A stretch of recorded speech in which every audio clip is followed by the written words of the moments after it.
little intro. I'll do a little intro. Uh-oh. Uh-uh.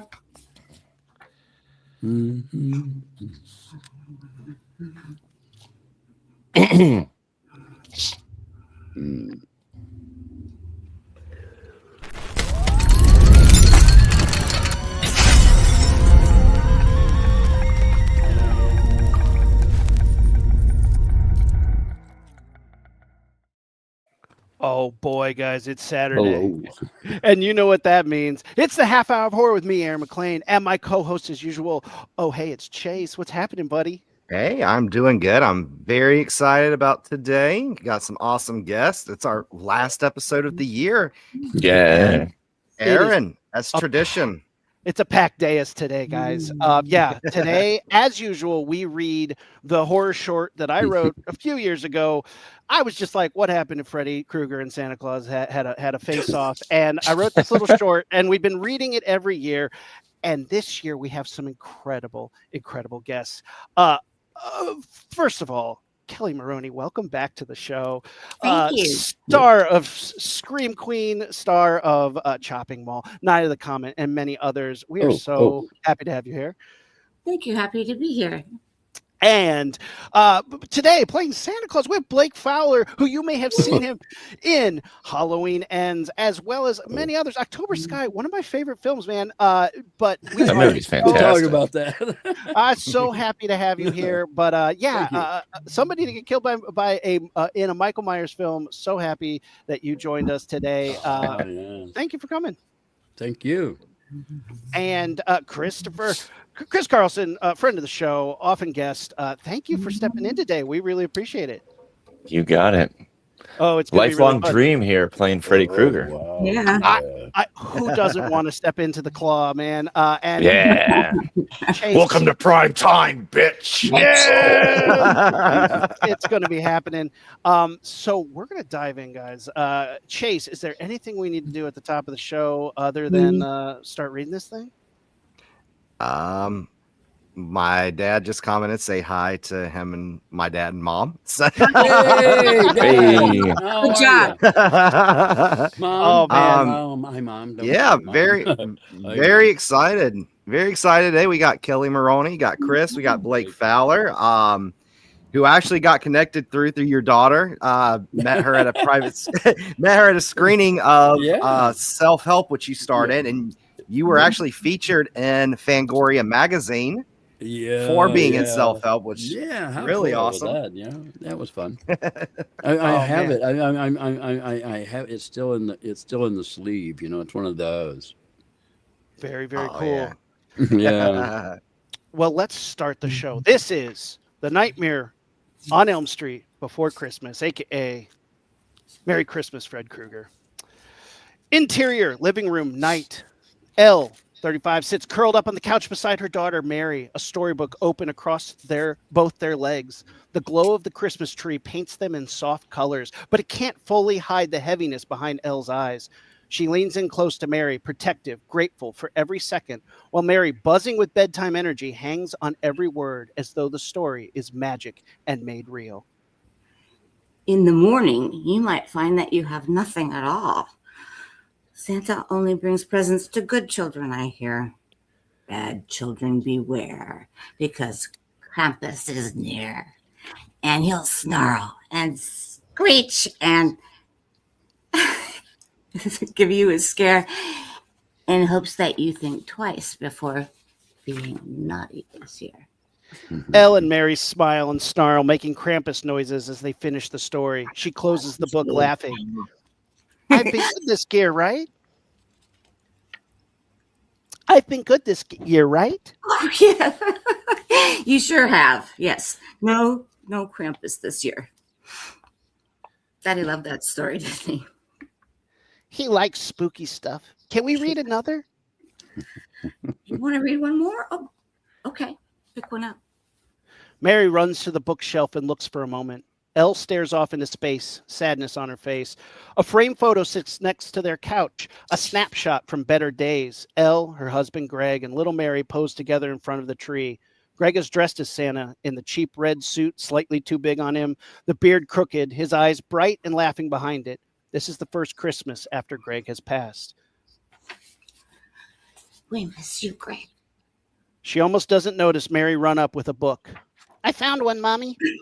Hey, that's not a Christmas story, sweetheart. That's a yearbook. Can we read it anyway? It has lots of pictures. Okay. Okay, so this is where I went to school in Lakewood. And these are all the kids in my class, my principal, my teachers. They flip through the pages, smiling faces looking back. They turn the page and Elle stops. Mary looks at the page. Is that you, Mommy? Um, Pointing to a picture on the page, we see a young face that looks just like Elle. no, that's my sister. Her name was Mary, too. At the top of the page, we see the words, in memoriam. We realize that all the pictures on the page are of dead kids. There are 13 of them. You have a sister? No, not anymore. She's gone. She looks at her daughter. How much does she understand about death? Is she with Daddy and Jesus? Yes. Mary thinks for a moment. In heaven? Yes. Am I going to go to heaven? Elle is pained, but she smiles for her daughter. Not for a very long time. She fights tears and smiles at her daughter. Good. I want to stay here with you. Mary brushes off the sadness and hugs her mother. She whispers in her ear, Mommy, I want to add something to my letter for Santa. Elle laughs, breaking the tension. Oh, baby, it's Christmas Eve, and it's a little late to be asking Santa for something else. She sees the disappointment on Mary's face. I'll tell you what. You can write him a letter, and we will leave it next to the cookies, and Santa will save it for next year. This seems like an acceptable solution. Interior, kitchen night. Cookies are plated and milk is poured. We follow the plate as it's brought to the dining room table. Mary sits at the table writing in crayon her letter to Santa. No peeking, it's for Santa. She folds the letter into thirds and puts it into an open envelope sitting on the table. You lick it. It tastes yucky. She holds up the envelope and Elle licks it, sealing it, and lays it next to Santa's plate of cookies. Now, run up and brush your teeth, and I'll be up to tuck you in. Santa's on his way. Or Krampus. She makes a monster face and growls, and they both laugh and run upstairs. Cut to interior living room night. Begin montage. A needle drops on a record. Christmas music starts to play. A fire in the fireplace. Presents are placed under the tree, and a wine bottle is open. End montage. Elle sits on the couch in the glow of the Christmas tree. All that's left is to drink till she feels no more. The yearbook lies open next to her. She picks up the picture of her family, sadness in her eyes. Merry fucking Christmas. She downs the rest of the wine in a single gulp. Cut to interior living room night. The record is in the blank, rotating silently. Mary is passed out on the couch next to several bottles of wine later. The Christmas tree casts an ominous shadow across the room, and in the reflections, the Christmas ornaments, a dark figure can be seen walking towards Elle. A sharp metal claw reaches down to the record player and scratches the arm across the album, making a loud noise. The last few bars of the song begin again. I'm dreaming of... Elle wakes up with a start. Except for her, the room is empty. She looks around wary as the record finishes up and the room is filled with silence again. Elle is just about to settle down when a strange whirring noise is heard. It sounds like gears coming from near the Christmas tree. She slowly walks towards the tree as the whirring grows louder. She looks on confused as a little wind-up toy walks out from under the tree. Elle stares at it perplexed. She picks it up. It's an ugly little man in a red and green striped sweater wearing a fedora, and one of his tiny hands is a glove with knives for fingers. She stares at it, growing concern on her face. She suddenly sees the reflection in the Christmas ornament, the same man standing behind her, his clawed hand reaching for her. She spins around in fear, dropping the toy. Nobody is there. Elle relaxes for a second, but glances upward. Is Mary okay? She runs up the stairs. We do not follow, however. We hear her open her daughter's door. There's a long pause. Mary, where are you? Elle runs back down the stairs, but suddenly the music starts to play again. I'm dreaming of a white Christmas. Mary stops in her tracks and peers around to the bottom of the steps. There's a man standing in the living room, illuminated only by the Christmas lights. It's Freddy Krueger. Elle is frozen in terror. There's a hint of recognition. She slowly begins to creep back up the stairs in fear. You're not real. Suddenly, Freddy's behind her, although it's not Freddy's face. Instead, it's the face of Elle's sister, Mary, on Freddy's body. Long claw marks cut across her face.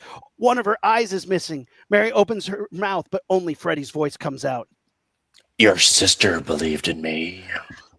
Elle screams! Almost falls down the steps. Sister Mary advances menacing, threatening Elle with his claws. Mary's face bursts into flames as the skin burns away. The real scarred face of Freddy Krueger is revealed. Elle stumbles on the final step and falls to the ground. She scrambles to her feet and runs to the front door. She flings it open and stops in her tracks. Instead of the normal vista, Elle stares into the depths of a dark boiler room. Flames and steam burst between pipes and chains. She's not in reality. The weather outside is frightening. Freddy slams the door shut. Elle backs away from him. He slashes at her with his razor glove. She's cornered in the living room. She sees her wine glass and grabs it, cracking it against the table, and she stabs Freddy with the sharp glass. Freddy motions towards the Christmas tree, and a string of lights shoots off and wraps itself around Elle's arm, restraining her. More Christmas lights fly off the tree, wrapping around Ellie's body, lifting her arms up as she falls to her knees, hanging by her arms, tangled in the Christmas lights. Hang in there. Freddy stands before the incapacitated Elle menacingly. He looks at the Christmas tree, admiring it. He walks over to the plate of Christmas cookies and eats one. He pours the milk out callously. He finally lands on Mary's letter to Santa and slowly picks it up. He tears it open with one of his claws. Elle is fuming with fear and anger. Freddy begins to read the letter. Dear Santa, I know it's too late to ask for anything else, but if you know Jesus, could you tell him to say hi to my daddy and Aunt Mary in heaven? Jesus, Santa Claus. He shreds the letter, watching it fall to the floor. You're lying to your kid, Elle. I bet you haven't even told her about good old Freddy. Are you going to kill me? You're a little old for me, Elle, but your daughter is just right.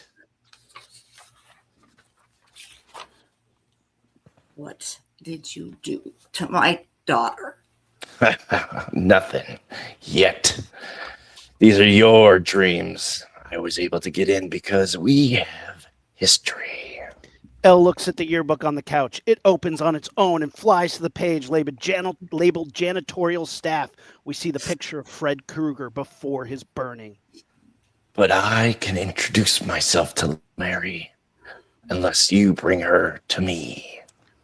Elle looks everywhere to avoid Freddy's gaze. She spots the picture of her family. Her husband, with the bad Santa costume, smiles back at her. Dream her into my world, Elle. Freddy walks around Elle, flashing his claws. Dream about your daughter. Elle shakes her head. She won't. She's fighting with all her might. Suddenly, there's a sound from the fireplace. Freddy looks up, surprised. Elle looks on, praying it's not Mary. There's a cloud of dust, and a figure climbs out of the chimney. The cheap red Santa suit hangs off him, the crooked beard barely clinging to his jaw.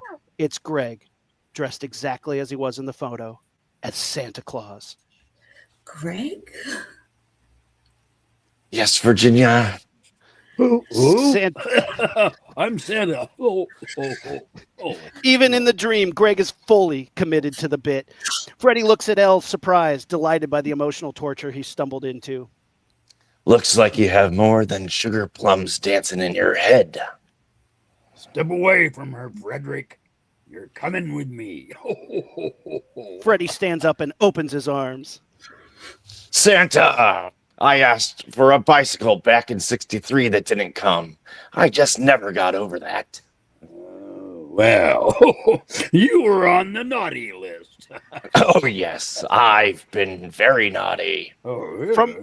From behind, a tiny hand reaches out and tugs on Santa's jacket. Santa Greg turns around, surprised to see a little girl.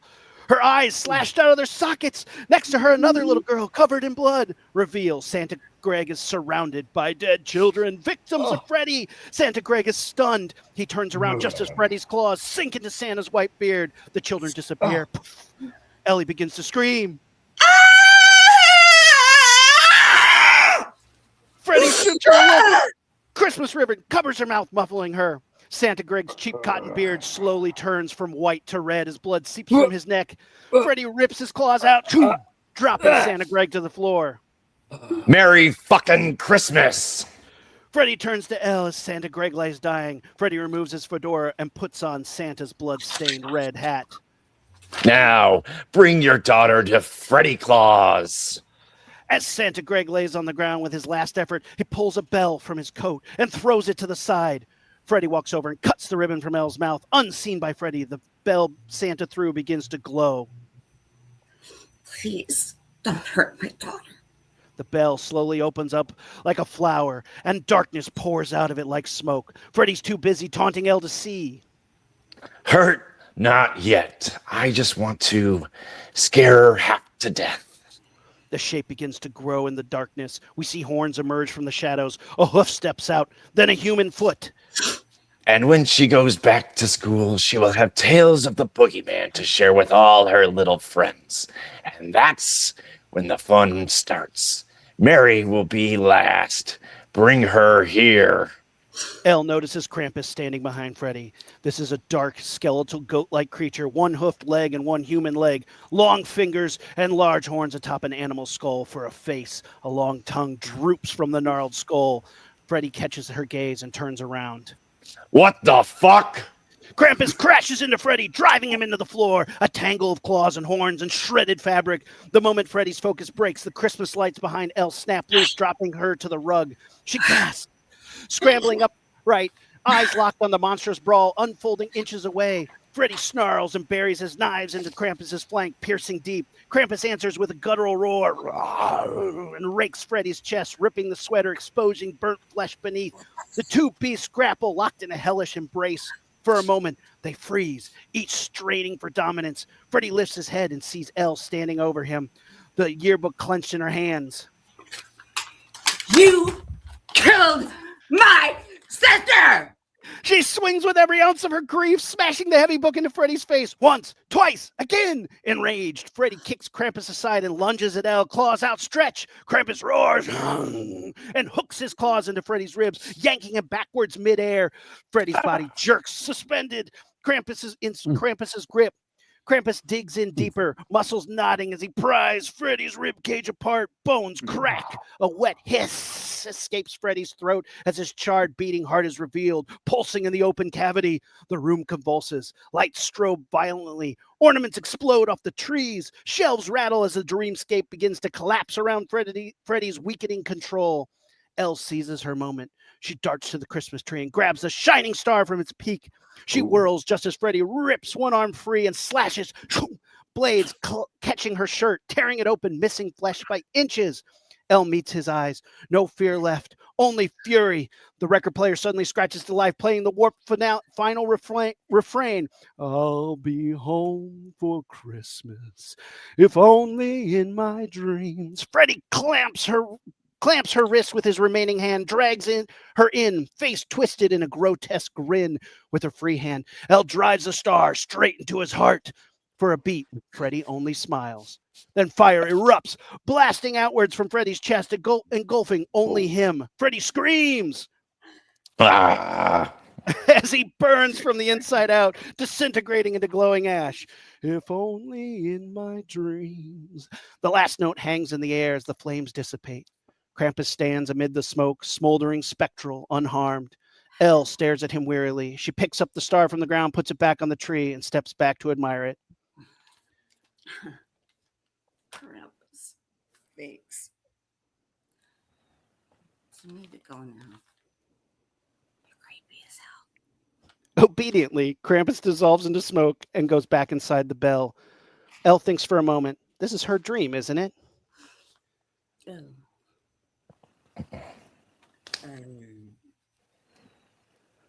Santa can't be dead on Christmas. Santa Greg suddenly gets up from the floor, good as new. He picks up the bell and puts it on his pocket. Santa Greg Who's turns Greg? to Elle. I assure you, I am Santa Claus. Oh, I gotta get out of here. Never broke character once. She gently touches his face, but she knows this is not her husband. She finally resolves to roll with it. Santa, I know this is all in my head, but what if he comes back? I'll always be there for those in need of Christmas spirit.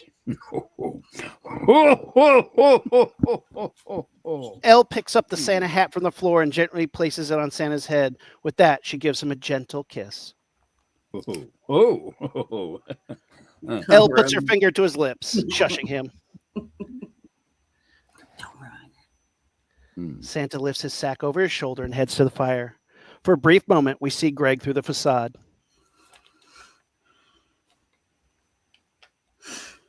Oh, this is supposed to be Santa's line. I'm so sorry. Santa says, goodbye, Elle. Oh. Start there. Yeah, sorry, I messed that up. Goodbye, Elle. Hug Mary for me. He places his finger on the this side is of his Mary. nose Right. Okay. and winks at Elle and is sucked up the chimney. There we go. Goodbye. Great. Suddenly, a voice from behind Elle. Mommy? Interior, living room morning. Elle wakes up next to Mary, who is shaking her. Mommy, wake up. Santa came. Looking around, Elle sees the room is full of presents, more than before. Ellie looks to the photo of Santa Greg smiling at her. She looks at her shirt. It's torn where Freddie slashed at her. Mary hugs her mother. Merry Christmas, Mommy. Merry Christmas, sweetheart. Elle is in a daze, but she hugs her daughter tight. We travel down to the presents to reveal the small wind-up Freddie hidden beneath the tree. End. Credit cards play. Wrapping paper tear away to reveal the names. Starring Kelly Maroney. Starring Blake Fowler. Starring Christopher Carlson as Freddie. Produced by Chase. Guys, thank you so much. I have to say it is an honor to have our words, like something that I wrote, actually read by real actors and incredible people like you, Kelly. That is, it is a real honor. Like, we always bring people in, and just every year it's so much fun. But to actually have them read by Kelly and Blake and Chris is just, it's an honor. It really is fun for me. That was fun. No, really Kelly, fun. you're very good. I mean, let's do something. You know. All right, I would love that. Yeah. I would love that. One day we should film this. I really would I love was to gonna see this say. actually come to life. It's Sure. all one room. So many times I wished I was off book and I had the beats because, rather than, but this would make a great short. It really would. Yeah. Yeah. And it's one location. One location. I think Couple- you should shoot it. I really think it's great. I loved Thank it. you. I love saying, how can I make the most ridiculous like crossover, like Freddy versus Santa, but like make it serious. Like, there's something about this that like feels like it's viable, and I just, it's fun, right? Definitely. I love that Krampus isn't a bad guy. Right. That was one of the things I always was like, I think it would be fun to who's the brute force in who's got Santa's back, and it's going to be Krampus, and trying to lay that lore out. I love the holidays. I love the magic of the holidays. I love holiday movies. Obviously love horror holiday movies, but I want to ask the group, since we have a little bit of time left. Yeah. I want to ask the like, what is your favorite holiday film? And it can be it doesn't have to be horror, but if you have one, Kelly, what do you have a favorite holiday go-to movie that just makes it feel like the holidays for you? I really love It's a Wonderful Life because Jimmy Stewart is so tortured in it. It's right. It really, that movie really, really speaks to me. I love Black Christmas. And what's another? Geez, those are the two that sprung to mind. But I really like Christmas movies because there's something twisted about it, and I love that stuff. Yeah. Blake, what about you? Do you have a movie that makes you feel like the holidays are here? No, not really. I try to avoid them, really. The whole thing, the holiday thing, or the movies? No, I mean, well, yeah, that too. But no, I mean, no. When I was growing up, I always loved White Christmas. Bing Crosby Oh, and oh my sisters. and my girls to this day they grew up on that with thanks to my father rather their grandfather. But oh, they do that routine of sisters, and it's cute. Anyway, Uh, but I my love that wife movie. loves White Christmas, and it is not Yep. Christmas till I've heard Yep. sisters at It's least 4 times. well, I just love how everything is going to crap, and it's going to go to crap the whole thing. But boy, it snows and everything. You're like, oh, so I don't know. It's fun. Christopher, what about you? What is your go-to holiday special? I mean, for it to feel like the holidays and the Christmas spirit, A Muppet Christmas Carol is easily my favorite. I grew up with that, and I think it's just a well-made movie. The Muppets, are amazing. But then on the other side of that, Gremlins is a fantastic Christmas horror movie, and it's just fun. And I got more puppets. I just have a thing for puppets Just on like Christmas. puppets. No, man, that's cool. We just showed my 5-year-old daughter Muppet Christmas Carol, and it Oh, blew hell her yeah. mind. Yeah, it just blew So her good. mind. Because I don't think kids understand like the idea of puppets, and suddenly to see so many of them in one place. Yeah. And we went to the puppetry Museum of Puppetry Arts in Atlanta, which is an amazing museum, and they have a large collection of Jim Henson pieces. Oh, amazing. Wow. To see the pictures of behind the scenes sets, how they built everything like 4 Everything feet is up 4 feet up. Yep. yeah, so that people could be there. And she was like, I didn't see any of those people. I was like, yeah, because the camera, and she's learning about movie magic. Was fun. Chase, holiday favorites, hit me with it. Yeah, so I think my absolute favorite holiday film are the first 2 Home Alone movies, specifically the first 2. The sequels, I ignore those, but I forgot. the sequels after there's only 2. The other ones don't exist, but I absolutely love those. Yeah. Um, I was arguing that the peak of comedy, the funniest thing that was ever committed to film, is Marv getting electrocuted and turning into a skeleton in Home Alone 2. I don't think I've ever seen anything funnier than So that. good. I love And, A Christmas Story. Like that's my go-to. Yes. Oh, I forgot. Oh my Oh. God! Sure. Yes, that's great. Yeah. Yeah. I love the narration. I love that the narrator. And I grew up in South Bend, Indiana. My grandparents lived there, so we would be there all the time. And that town feels like South Bend, Indiana. It's a fictional town in Indiana somewhere is where this takes place, but like I know that town, I know that place, and I know the people who occupy it and live in that town. So that was like, I don't know, it feels like visiting grandma to watch that movie. That's awesome. Yeah. And So- plus, did Bob Clark not have Christmas down? He did both Nailed it. Black Christmas and He knew Is that both not sides. crazy? He got it. Yeah. He got the whole He- thing. He knew both sides of the coin. What made like a sure did. heartwarming Christmas story, and then how to like take all the chaos and put it and into a horror then movie. with saran wrap on her face. Yeah. Christmas Story, my dad has that on. He just said in the comments, like Christmas Eve, that's when I go to my parents' house for Christmas Eve, that's all that's on is Which one? Which is one? Christmas Story.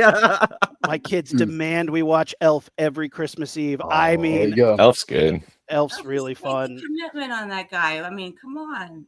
right? Excellent. Die Hard, always good.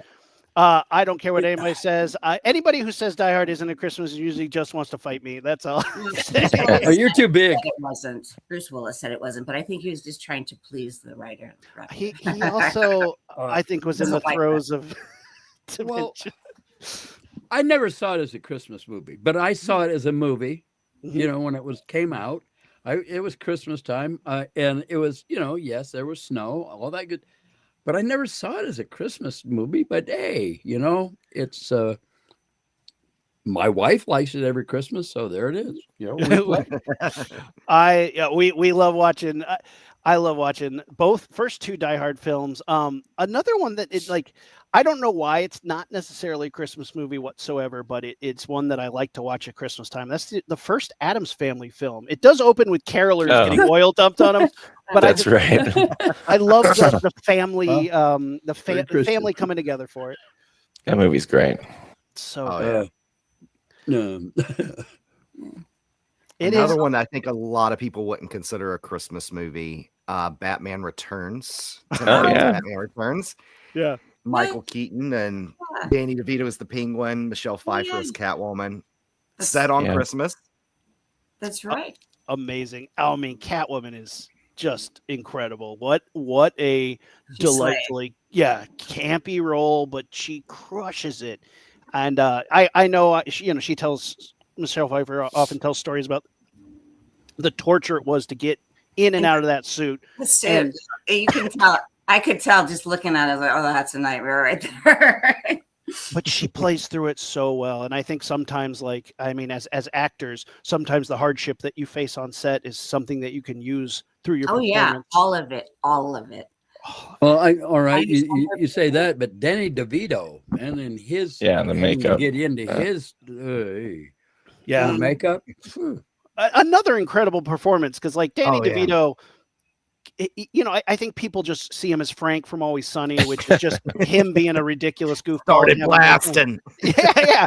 But he is actually a great actor, and I think you see range that he has when he plays the Penguin and plays a lot of characters that even twins. Him Mhm. playing across Arnold Schwarzenegger is a lot of fun and has range, and I give him a lot of credit for Batman Returns. I do too, because it's he doesn't even have to say anything for it to be there. Just the fact that he's present on the screen. Mm-hmm. So many layers. Do you know that I read that, or I think I saw some footage. Michelle Pfeiffer actually did that fight scene herself, and the crew was knocked out. There. Yeah. Did it, man.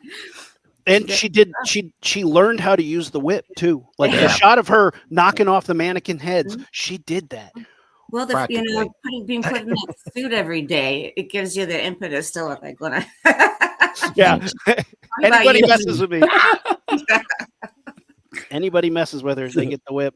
The holidays. I mean, one of the most famous things that I always thought was interesting. There's a line in a song that says there'll be scary ghost stories and tales of glory long, long ago. And I was always like, what ghost stories? And then it's like, in reality, there's a ton of ghost stories and like the holidays.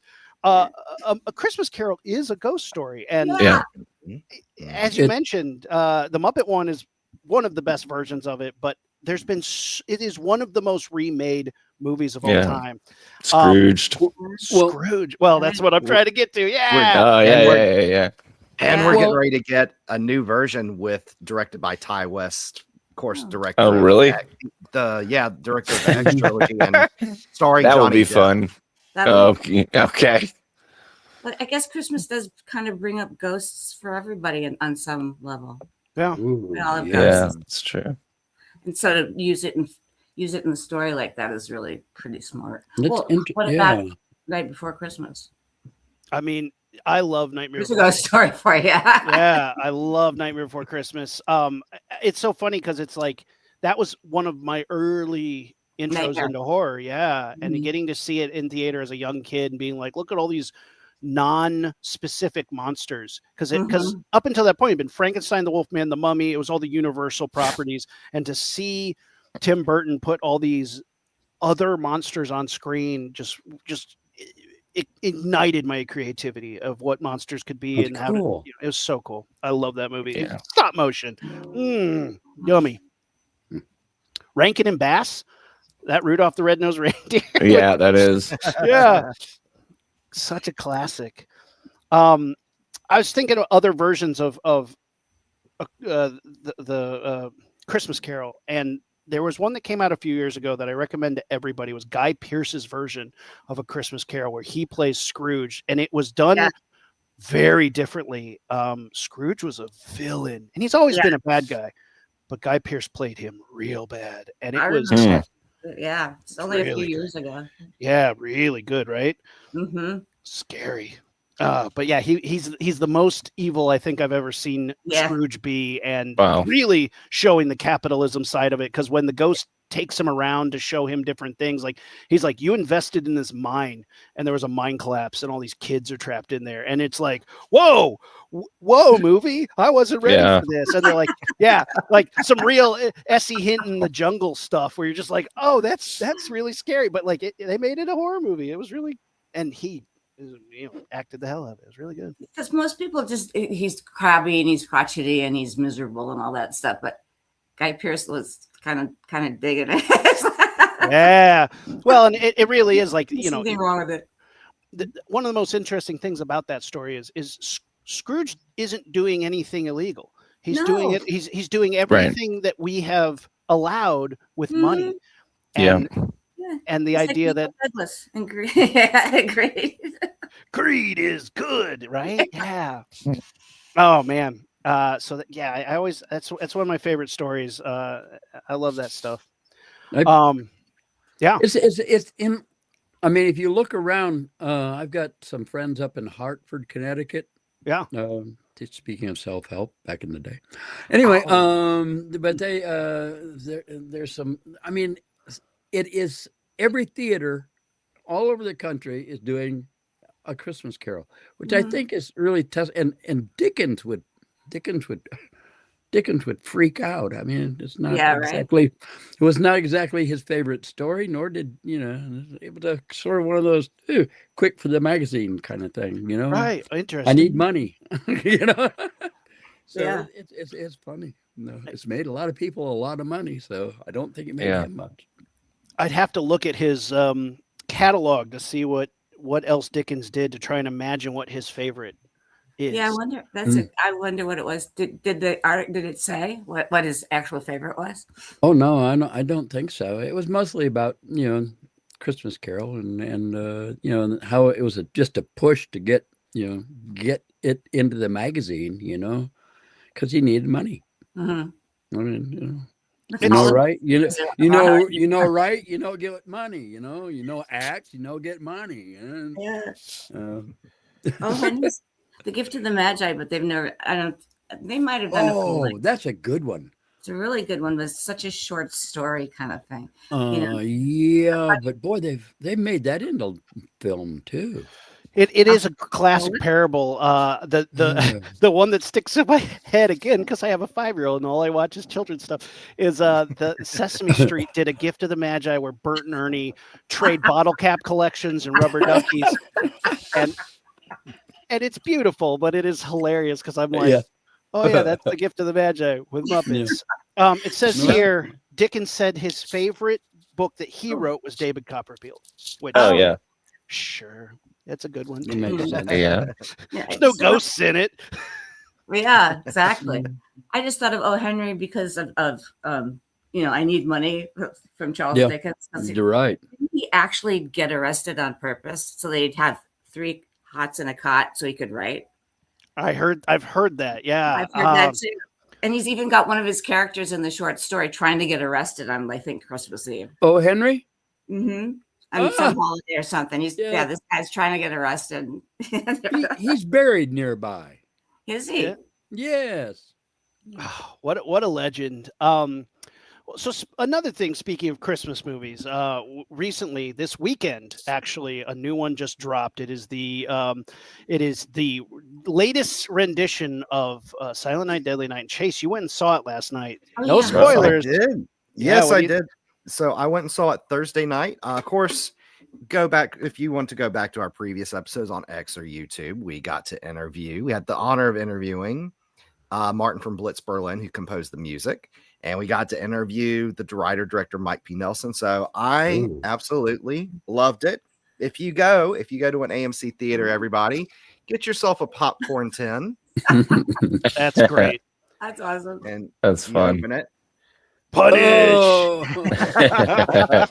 So yeah, I absolutely loved it. The original 1984 one is one of my favorite Christmas horror movies. Yeah, we watch it every year, and so it was just, and of course we got a reboot 13 years ago in 2012 by Stephen C. Miller. That's a lot of fun. Yeah. That's a lot of fun. So this one was a lot of fun. Mike, when we had him on the show last week, he honestly said it best. He did take things from the Billy story, of course, from the original, but he wanted to make his own movie, original film, and it's very much so that. And I think he did a fantastic job. I want more. So, Mike P. Nelson, if you're watching this week, give us sequels. Yeah. I love to hear it. I will give you money. Oh, hey, I- that's the thing that people hear, you know. Yeah, that's those magic I will words. pay. I will see it over and over again. I have my tickets for tomorrow, and I'm really Oh, excited. sweet. Hey, Yeah, I got my tickets for tomorrow. But yeah, it's my last weekend in Boston. After this, I get to go home next Saturday and see my family. I've been filming in Boston for months and since August. Wow. It's been a Wow. long stint. We made some good stuff.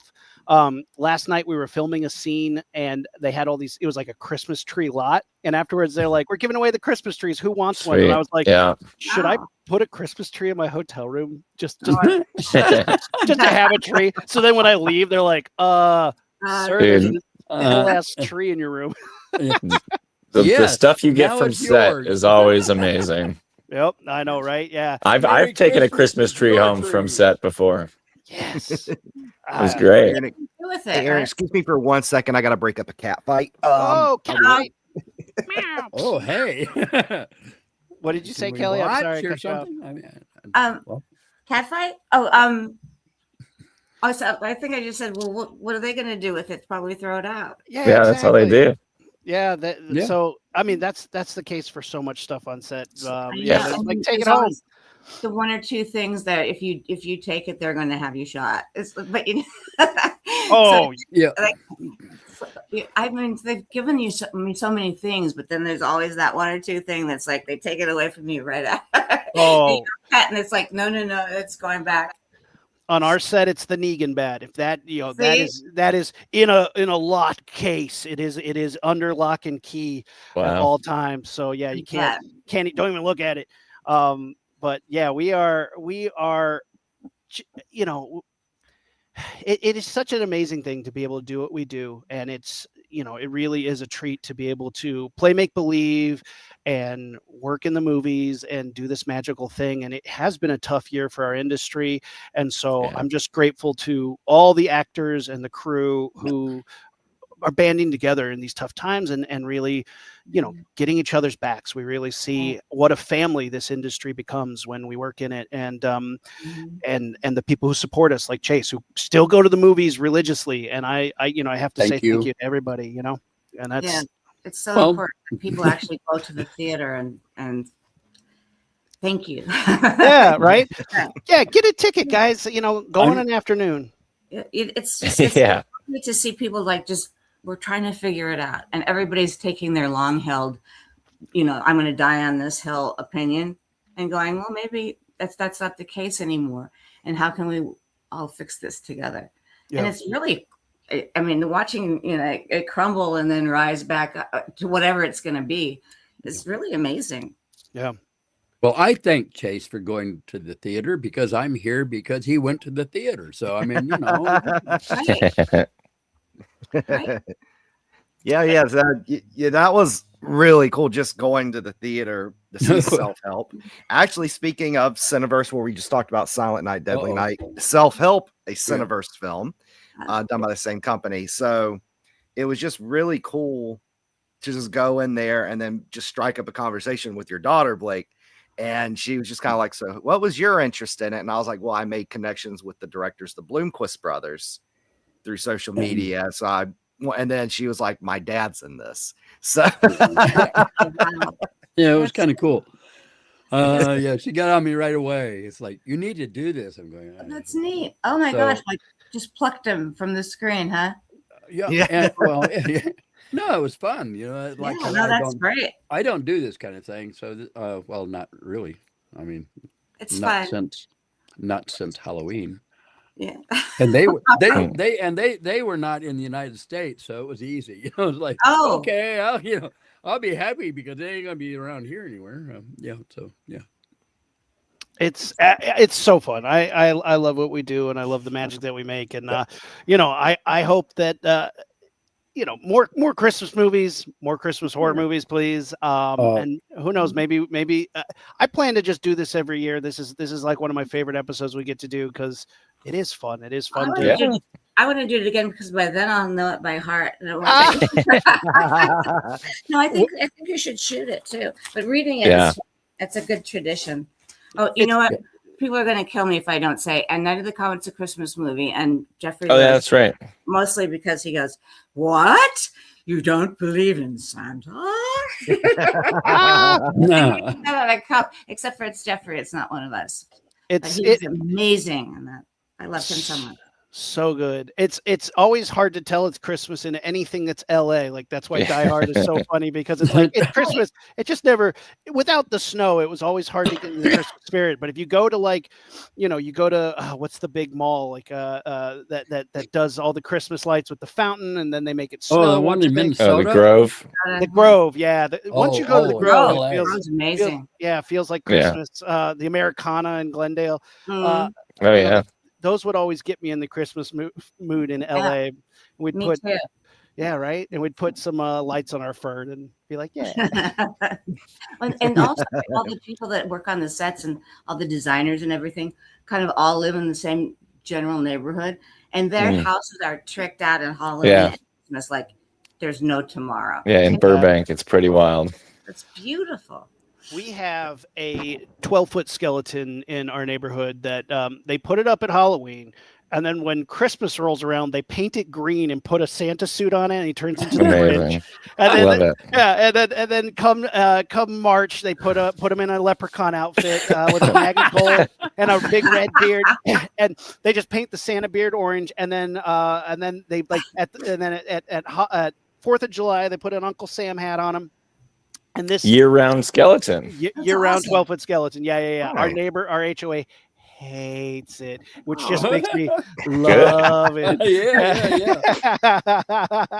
I'm like, Amen. it's tradition, guys. Don't tear it down. I mean, it's so nice to see it all year round. I love seeing what they come up with, like giving it costumes every year. There's like a new version that they can add to it. I'm like, yeah, I can't wait for if we can get a Thanksgiving turkey for him. Maybe he'll show up earlier.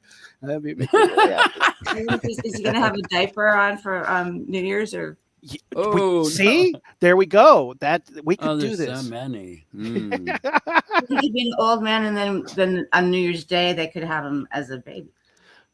That's what I'm saying. This skeleton, I just keep justifying more costumes. I'll learn to sew just so I can make accoutrement for our skeleton friend. Absolutely. Let's see. Oh yeah.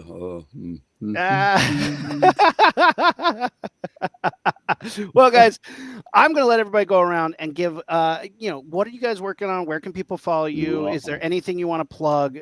Blake, what do you got going on? Is there anything on socials you want to plug? Anything you got coming up that you want people to know about? Not really, except Self-Help will be out on video or streaming, whatever, sometime after the first of the year. And I wish people had gotten there in the theater, because I really think it was a theater piece, and we were so very lucky to get it in the theaters. But I would ask that. Also, I wore my only. I'm going to tip it down just a little bit. Is it backwards too, isn't it? I can read it. Anyway. Oh, good. Christmas stories. No, well, it's Grumpus Elf singing Christmas songs badly. And this is done by a high school classmate of mine, Dennis Preston. He's been in doing these kind of art for, oh my God, since anyway.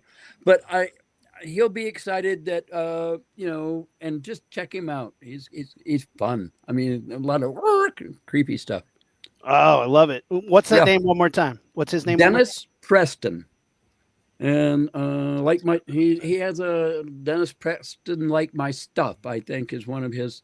But I mean, he has coloring books out, T-shirts, all kinds of stuff. I mean, one of his T-shirts goes back to 1960 something, when we knew each other in school, and I mean, it's really kind of cool. So anyway, that's enough on him.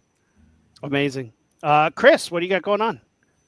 I'm shooting a bunch of stuff on TikTok for Campanelli Home Care cleaning products, where we do a mafia based cleaner who cleans up all the messes that his goons create by doing their jobs. And the cleaning product works incredibly well. It's really wild to see it. Like, it's a fun little shoot. It's really fun, and they're really funny, and we're doing pretty well on social, so that's what we're doing. What's it called? Campanelli Home Care, Campanelli Stain Remover. All right. Yeah, check us out on TikTok. Oh. They're a lot of fun. We have a lot of really fun actors they're all voice actors. Oh, cool. And yeah, they're great guys, and we all have a lot of fun shooting these things. We all come up with wild ideas of what we're going to do. We did a bunch of holiday stuff, so we have a lot of Christmas stuff coming out this month. That's awesome. And Kelly, again, thank you so much for joining us. It's always an honor to have you here. One of our favorite guests of the show. What do you got going on? What do you want to plug? Yeah. Thank you for having me. And I got to say, Christmas spirit, no kidding. This is the first time I've ever been on a podcast or an interview of any kind where someone was asked what they have going on and he plugged his friend. Well, thank you. No, I mean, I have. It's the only T-shirt, Right? Christmas T-shirt I have, and I'm very proud of it. Because Dennis he's terribly. He works as a commercial artist doing covers and all kinds of stuff. It's really amazing. I've never seen thank anybody you. plug somebody else with their time. Well, thank you. I'll plug myself. Go for it. I still have I the wouldn't have barn. had anything, I guess. I still have the Barn 3 coming out because they're going to do it. I think they're going to do it 3D, and helps out with Courtney Gaines and some of the horror people too. And then I don't want to get into naming them because then I'll forget somebody. And then I got Staycation 2, except for I think it's called something about zombie apocalypse. I don't know. Anyway, they're doing part 2 because I guess it did well. Oh, cool.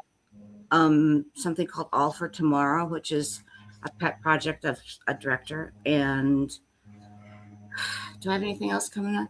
I just forget like the obvious thing. I think, boy, I really suck at PR because I'll forget something that would be like a good thing to say, but I didn't think of it. So that's me. Let me see who I can plug. My friends are really wonderful actors and directors. Let me tell you. That impressed me, man. I can't. I'm sorry. It's wonderful. No, it's wonderful. You plug somebody else. It's lovely. Hey, what it's all about supporting our friends and building each other up because as we all work in this difficult time, all we got is each other. So a big shout out to the Block of Horror family and the Half Hour Horror family, the people who show up every Saturday, just to say hi. All of our friends in the chat today, shouting each other out. I love it. Karen every Saturday says specifically, "Oh, hey KG, oh hey Ellie." It's so friendly, and that's something that I love about the community that we're building is just how friendly and we're all cheering each other on as we do cool things. So it always impresses me how warm and welcoming the horror community is. And so we want to keep that going. We got to give away some blood coin. So for all of the people who have been following us for years and years and years, we give this away every week for the Block of Horror. If you go to the Discord, you open up a ticket and you're going to type in the word Krampus and you go get yourself a blood coin. We have some amazing things with the Block of Horror coming up this year in 2026. The circus is coming to town with the Clown Shoes Circus. So there's going to be some games there and more crossover work with Atari and some really cool stuff planned there. And Chase, plugs, man. What do you got going on? Yeah. First of all, I do want to thank all our guests today, Kelly, Blake, and Chris. Thank you for taking time out of your Saturday to come join us. This was a ton of fun. It was last year I got to read for Santa, so this year was actually fun to kind of sit back and kind of watch and listen, see what's going on. That was a blast. And again, thank you guys so much.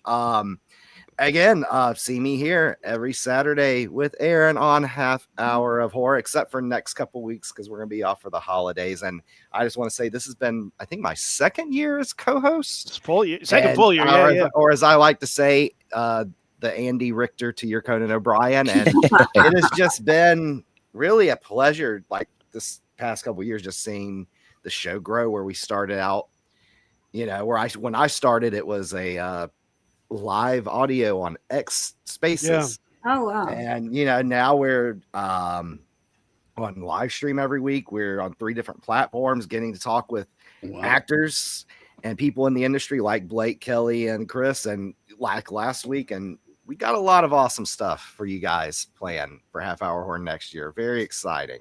Yeah, So yeah, a lot of guests lined up. It's really exciting. oh yeah, and next week, or not next week. Follow me on my socials at Oh Hey It's Chase, and follow everything Block of Horror, and go see films in theaters and buy physical media. Absolutely. He's going to be modest about it, but I have to say thank you to Chase, because he really is. He doesn't know it, but he produces this show. He lines up the guests, and he does a lot of this. He does all the social media.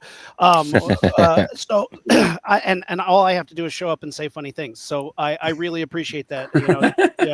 That's true. You do a great job. That's really Thank you all. always on it. I really we don't get to say thank you enough to you, Chase, and I really do appreciate all you do for the show. And you know what? Thank you, Aaron, because just think 2 years ago around this time, getting a DM on Twitter from the Block of Horror page, hey, do you want to come on this the show hosted by Aaron McLean, who does the visual effects for Walking Dead, and talk about the Evil Dead? I was like, yeah, sure. Little know it. So thank you, Aaron, and thank you to the minds of Block of Horror, Mike, and everybody for giving me this opportunity. It's been a blast. Sure, man. Yeah, it's well worth it. Yeah, at first I was like, I don't know who this guy is. Hope he likes horror. And then it was like, oh no, we have no guests. Chase is available. Great, bring him back. And then just to see it grow into something really fun and cool. Yeah, awesome. thanks, Chase. You Yeah, just don't really need a guest Thank if you don't have one. Just listening to you guys talk is guests are a plus. No kidding. I mean, I'm just sitting here watching the two of you and Kelly and hey, you got to talk more. Christopher's over there being real quiet, but I mean, he's got good stuff going. He's been on enough. He gets plenty. He'll be back in 2026, as I hope all of you will be. Kelly, I hope you come back. You're never getting rid of me. Chase, you know how to get a hold of me. Yeah. Yes, sir. You. Yes, sir. Thank you all so much. Appreciate it, guys. I'll study. I promise. Yeah. We'll see y'all in 2026. Much love. Happy holidays, everybody. Happy holidays. Enjoy. Woo.